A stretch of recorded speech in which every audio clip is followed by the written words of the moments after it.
live. We got Kevin Lyons. He's the president and managing partner of FoodBridge with us today. And I'm going to let him introduce himself in a minute. So if you're, oh, by the way, if you are just discovering us, Advancio Talks, well, welcome.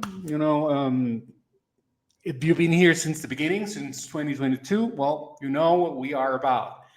And so whether you're drinking coffee or you're commuting or just curious about what's actually happening in tech, stick around. Kevin has got some stories and insights you won't find anywhere else. So, Kevin, thanks for joining us. And well, hello again. Yeah. Thanks for joining us on the show, Kevin. So, please, can you introduce yourself to begin with for you, for the audience? Sure. So I appreciate, by the way, super excited to be here with you today, Carlos, and My pleasure. about my favorite subject, talking about FoodBridge and all the wonderful work that we're doing out there. But a little bit about me, I come from an unrelated area somewhat to FoodBridge. I'm a 25-year veteran in retail.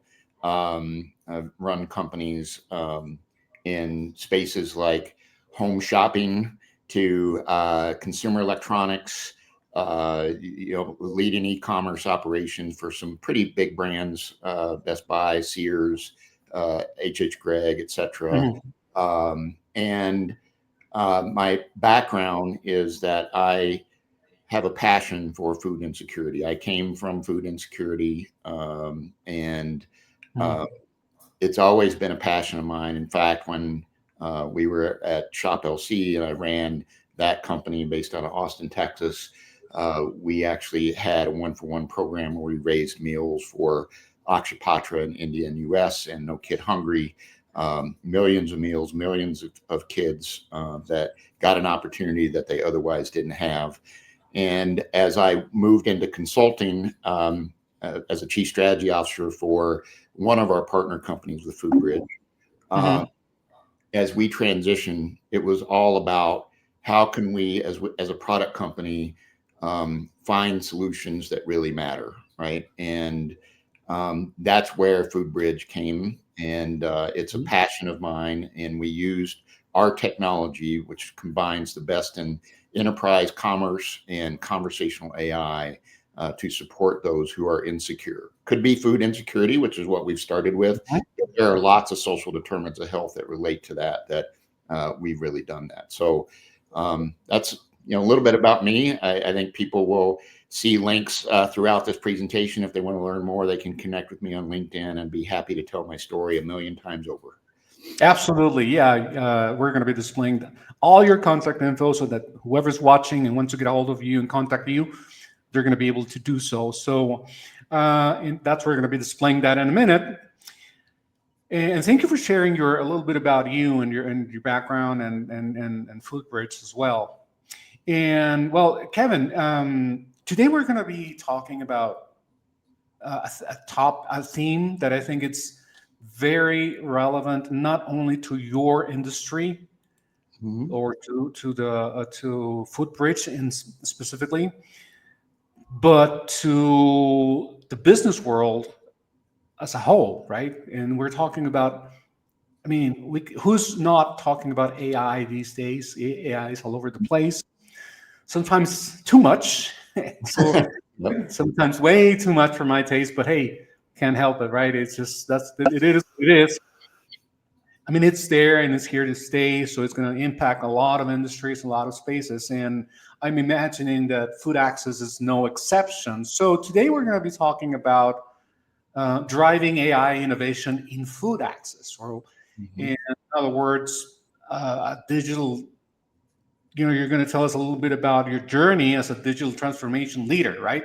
So start with that. So Kevin, at FoodBridge, you're launching AI-powered e-commerce solutions for Snap EBT. I think it's pronounced. Did I pronounce it correctly?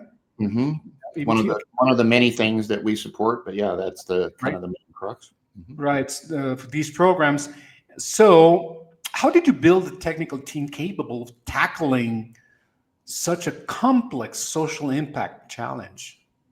Well, I'm a storyteller at heart, Carlos. So I'm going to start with kind of how this all came to be, and then a little bit about how the team came together. Because I think we're a little bit, maybe we're unique, maybe we're not, but at least I think that my journey to digital transformation started a long time ago, because I think that before even digital transformation became a topic, right? There's always been buzzwords in the business world throughout it, right? I remember when it was multi-channel, right? Then it was Right. omni-channel, then it was, experience, and then it turned into digital transformation.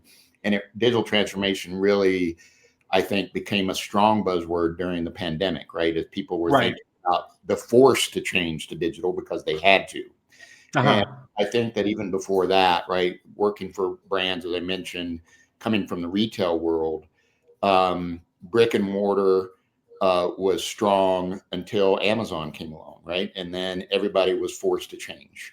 And so people started their own e-commerce sites, including some of the biggest brands that today in Fortune 50 companies.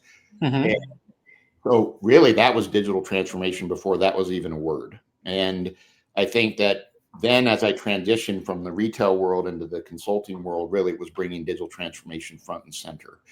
And our journey to FoodBridge was a transformation of one of the partner companies for FoodBridge today. So FoodBridge was born out of two technology companies, Blue Sky Commerce, which really was an e-commerce consultancy, full service consultancy, and then K-Launch, which is the brand of our conversational AI partner. So I'm the managing partner. We have several partners within FoodBridge. All of them come from one of those two organizations as well. And really it was transforming Blue Sky from a technology implementation and integration company into a product company. And we started talking about, well, what is that product going to look like, right? Another buzzword in the commerce world today is headless commerce, right? Or MOC. Right. Right? And so really it was talking about how could we develop, our own storefront, headless storefront, right? To help other folks, right? And at the same time, our partner was K-Launch, was working with some food banks and food pantries with some of their solutions. And it really bore out of a tour of a donut shop, and that was about to open in front of a Walmart. And And a donut shop, like donuts, as in like selling donuts, like Dunkin' Donuts or Krispy Kreme or any of those, right? So this was more of a regional type donut shop, and they were a client of one of our partners, K-Launch. And the question came up, well, why would you build a donut shop in front of a Walmart, right? Don't they sell donuts? And, the CEO was like, well, have you ever heard of SNAP, right? Which is the Supplemental Nutritional Assistance Program, right? So what people would more commonly attribute to food stamps, right? And so it's now, because everything's digital, SNAP EBT is basically the digital version of food stamps, right? Every state has this program. And SNAP is a use it or lose it platform, meaning that once you apply for benefits for SNAP and you get approved for a certain dollar amount each month to support you, your family, whatever that may be, is that if you don't use that allotment for the month, it does not carry over to the next month. And so the philosophy for a lot of these retailers, like the donut shop, right, or some of these rural kind of placed or convenience store locations, SNAP becomes a big part of their P&L, because when people can't spend it on the food that they should be buying, like nutritional food, groceries, right, food to support their family, they will use it on other SNAP-enabled items like donuts, which there are a lot of efforts to try to get some of the non-nutrition or unnutritional items out of SNAP program. But it allows people who have money or a balance in their SNAP account to use it on things like that, right? So I could go in and buy soda. I could buy donuts. I could buy, other things. Like SNAP does not apply to hot prepared meals, so you can't go to a fast food restaurant and use SNAP. But you can go to a convenience store. You can go to a donut shop, those types of things to use your allotment, right? And we came away from that as saying, this is a real problem, right? How do we solve this? Because the whole purpose of SNAP is to be able to get people back on their feet, to be able to support them with nutritious food, right? Because we know that hunger leads to a lot of things, right? I learned this from Shop LC, is to say that when we did our support of midday meal programs through One for One, it's like, in certain countries, including our own, people have to decide if they're going to send their kids to school so that they can at least not worry about them getting food, right? Or they're forced to not go to school and work. And then they have this decision, like think about a hungry child and how they have to think about studies, right? How can they concentrate on work when they're doing that, right? When they're hungry. And so for us, it was more about how can we take the best of what we do, which is fully enabled commerce solutions, conversational AI, and how can it help in hunger relief, right? You think about engaging neighbors, helping them through all of their trials and tribulations, but also providing them access to the things, the nutritious food that they need, they deserve, right? And an experience that is, I'm trying to find the right word, but it's about an equitable solution, right? And having dignity, right? Because as you can imagine, people who are on food stamps or SNAP EBT or food insecure, right? There's a stigma that comes with that when you're using food stamps or SNAP EBT. And so how can we give them the same experiences that you and I enjoy, where we can go to a grocery store, right? And we can order online and pick up in store, or we can have it delivered to our home. And then how can we help them understand what all the benefits that are available to them and qualify them, right? Pre-qualify them to say, yeah, you could be a fit for these benefit programs that they may not know that even exist. And so that's where the conversational AI and the commerce platform pointed towards food insecurity. But it can be used for lots of other things, right? Because people who are food insecure probably are medical insecure, meaning like they don't have access to medical coverage. They don't have access to housing. They don't have access to jobs. Those types of things are all kind of an envelope that kind of goes around those insecure populations, right? And so, and food banks and food pantries have been slogging it out for over 100 years, doing food hunger relief the same way, right? Is giving away free food. People walk into their doors, and if they walk into their doors, they try to help them the best way they can. They're phenomenal organizations that work really hard and try really hard to help them. But how can we help them get to the neighbors that aren't walking through their door? Right. And that's where commerce and conversational AI come in. I see. I see two components of what you're describing. One is, of course, the technology, and then there's also the social mission, right? So there's a social mission, or what I would loosely call it's a mission-driven type of project. So there's two components. So based on this and at FoodBridge,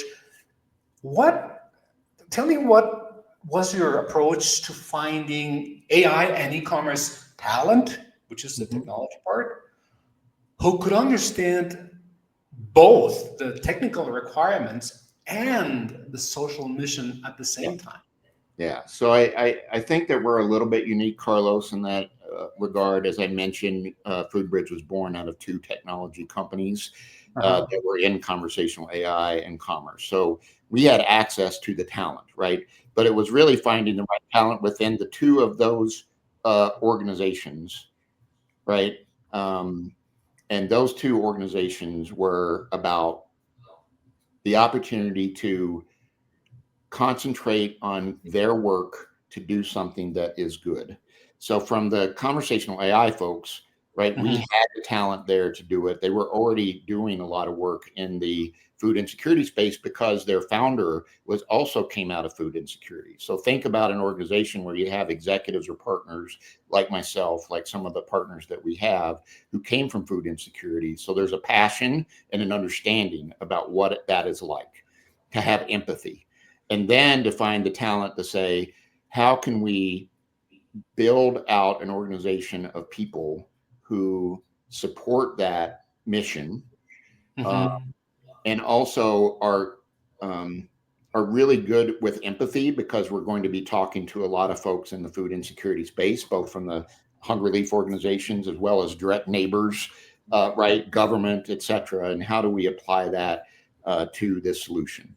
And so I think that, we didn't have to go out and find that talent. It was more about internally, how could we find the talent within those two organizations, the technology company, that were the right fit for what we're doing with FoodBridge, right? That we have the opportunity to do something really unique in this space, and that have a passion and energy and the capacity to support it. I sense that you have some, excuse me, I sense that you have what I call a servant leadership philosophy, right? And so how has this philosophy influenced your approach to recruiting and retaining top tech talent across different organizations?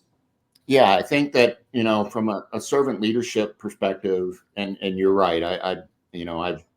I remember when Servant Leadership, as the book, came out, and I remember it being a big part of a lot of corporate conversations, right, about how can you be a better servant leader. And I think it really came out of, not everyone is a fit for every solution that you come up with.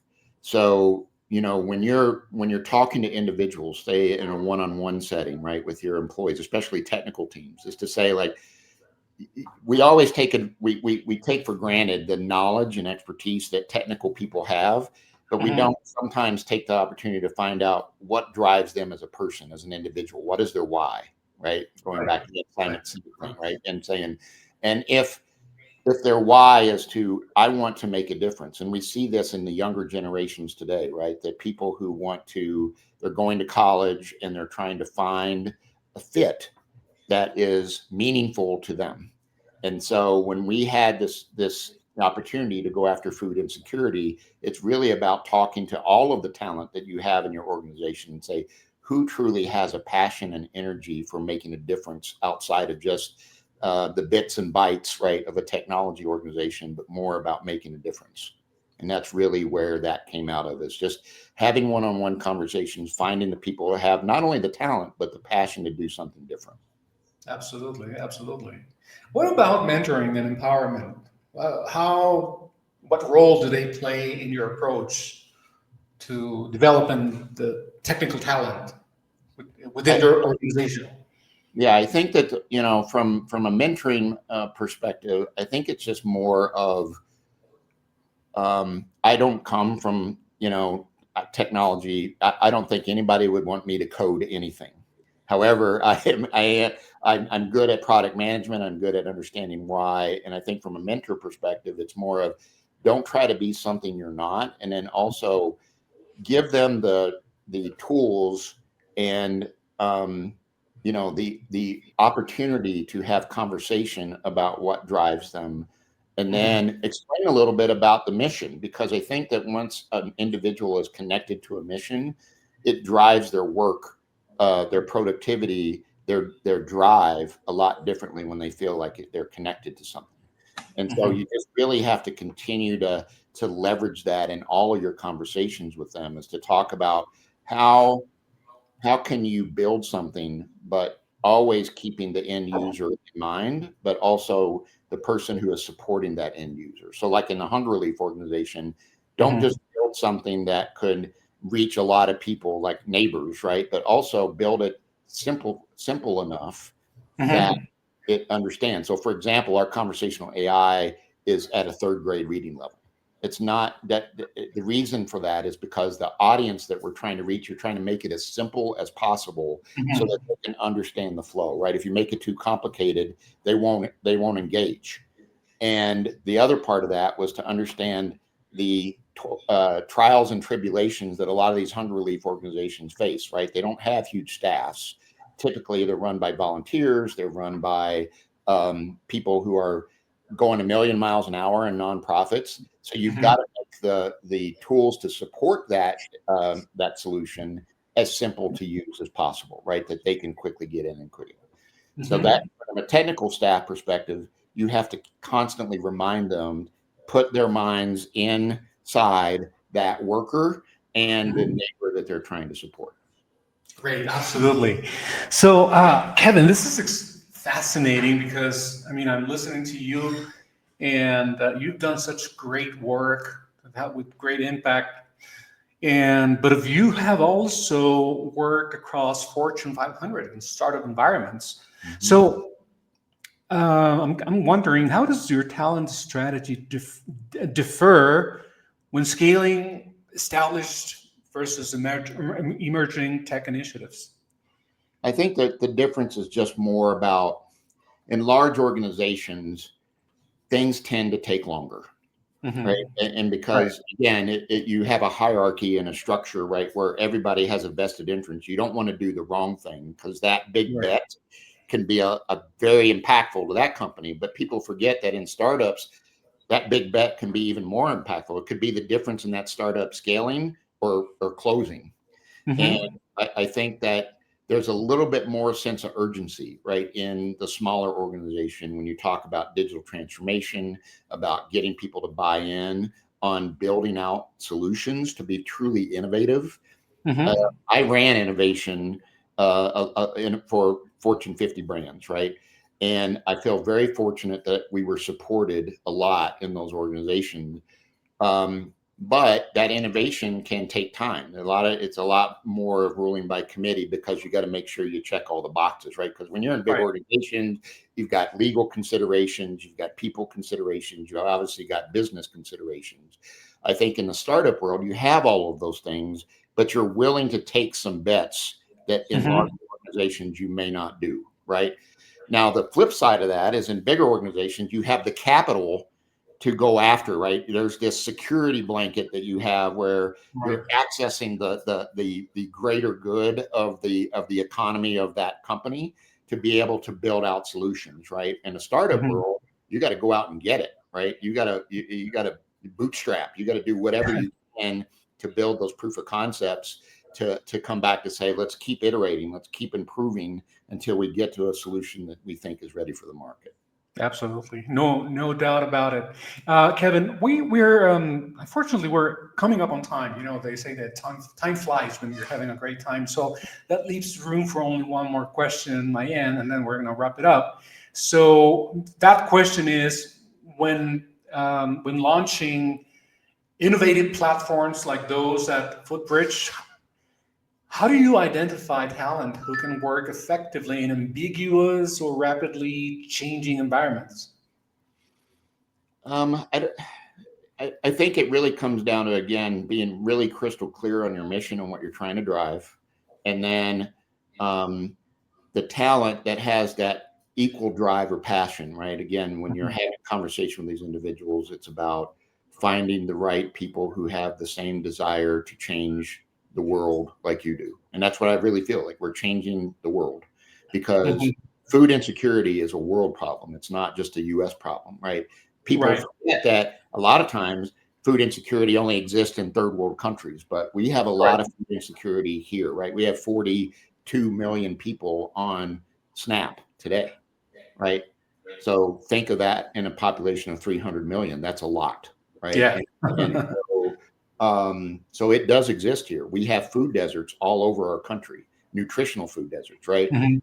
If you put a map around a geography, you probably could find it would be bloated with fast food restaurants and that type of stuff. But when you talk about access to nutritious food, it those little pockets of zip codes and all of that are very bare, and Mhm. so when you're looking for talent and trying to engage, right, they need to understand that problem and have a passion to solve that problem. Absolutely.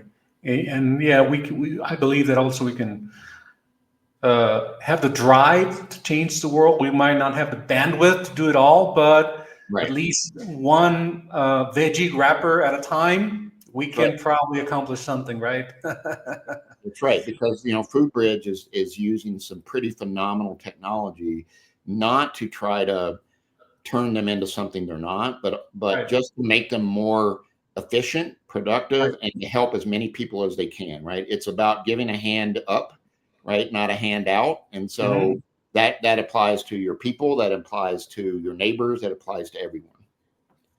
I love that, what you said, a hand up and not a handout. That's incredible. I'm going to quote you on that one. So I could say that was mine, but it's not. Well, I mean, it can be quoted anyways, and it's still going to be as effective, right? So Kevin, it's been great to have you. So please, how can people get a hold of you? Where do they find you? Yeah, so you can check out our website. It's myfoodbridge.com. You can reach me. It's pretty simple, kevin@myfoodbridge.com. You can email me. You can reach me on my LinkedIn profile, which I believe you're going to have up here as well. Right here. Yeah, and I have a booking link there where you can schedule time with me, and I'd be more than happy to talk about what we're doing at FoodBridge. Great, because we are just the tip of the iceberg with our proof of concepts that we're doing in some locations today. We've launched our AI solution in several hunger relief organizations, but we're ready to not only help the hunger relief organizations today, we're also ready to help government. We're also to help our private-public partnerships who have a vested interest in nutrition. The U.S. spent over $1 trillion last year in medical costs due to malnutrition. So this is not just a food insecurity, it's a national security issue.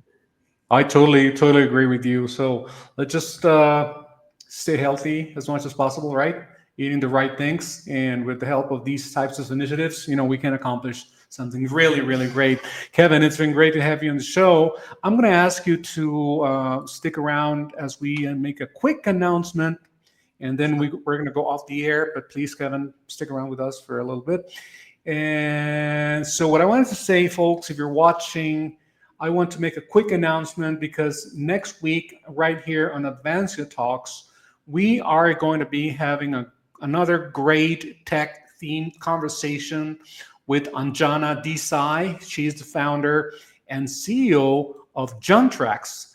Juntrax is an all-in-one cloud-based integrated business operations solution designed to simplify workflows for small and medium-sized enterprises. So that's what's going to be happening right here on Advancio Talks. Same time, Wednesday, 11 o'clock Mountain Standard Time, 10 Pacific. With that being said, again, Kevin, thank you so much. It's been a great pleasure to have you on the show. Thank you so much, Carlos. It was great to be here. Great. Folks, see you next time.